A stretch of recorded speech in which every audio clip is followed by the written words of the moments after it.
the two candidates here, we could beat you to death with numbers here, and they're all good, right?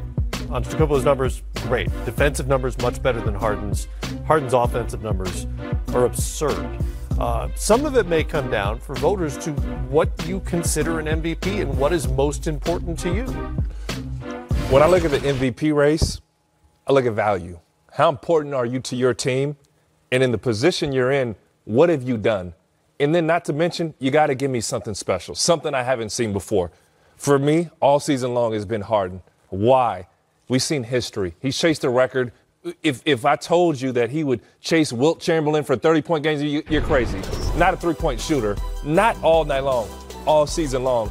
Adversity. As just about every starter on that team has missed games other than James Harden. And when he missed games, they were in the 12th spot in the Western Conference and climb up to the, what are they, third, fourth now? Mm-hmm. System. When you talk about overall importance, Mike D'Antoni was the creator of the 7-second offense. Ball movement, pick and roll. He scrapped everything he runs because how dominant James Harden is.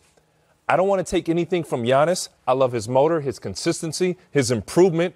But James Harden, hands down, is the MVP of the NBA.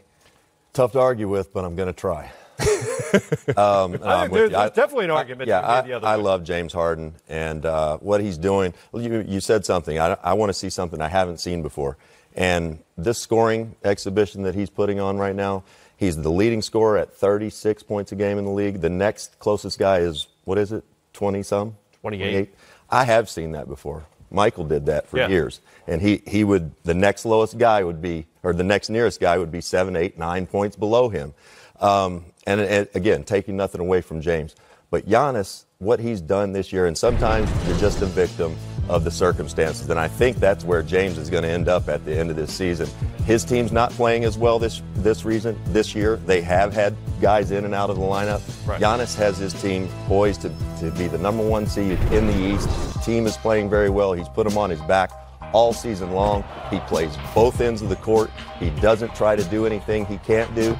And once he figures out how to shoot this basketball at an elite level, it's all over. Well, that's for a future time. This version of Giannis is really good. And part of the argument for the Greek Freak as MVP would be the best player on the best team argument, wire to wire, which the Bucks have been. Yeah, and that kind of is the overriding factor for me. I love James Harden. Saw him play a few weeks ago in person, and I'm amazed. He just plays in slow motion. Everything, he's unguardable.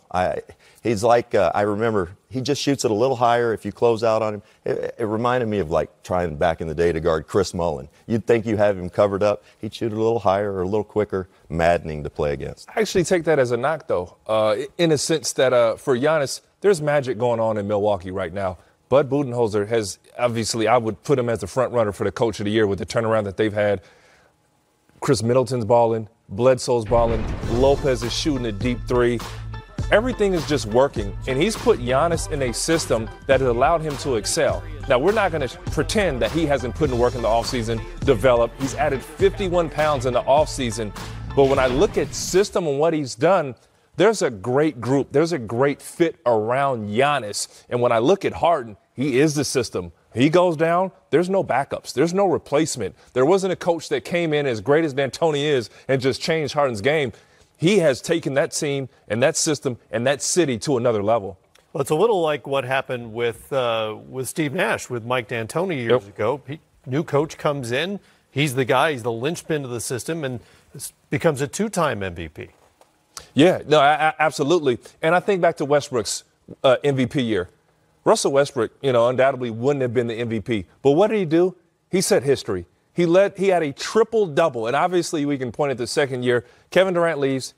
It's something, we never would have imagined it. Never, never.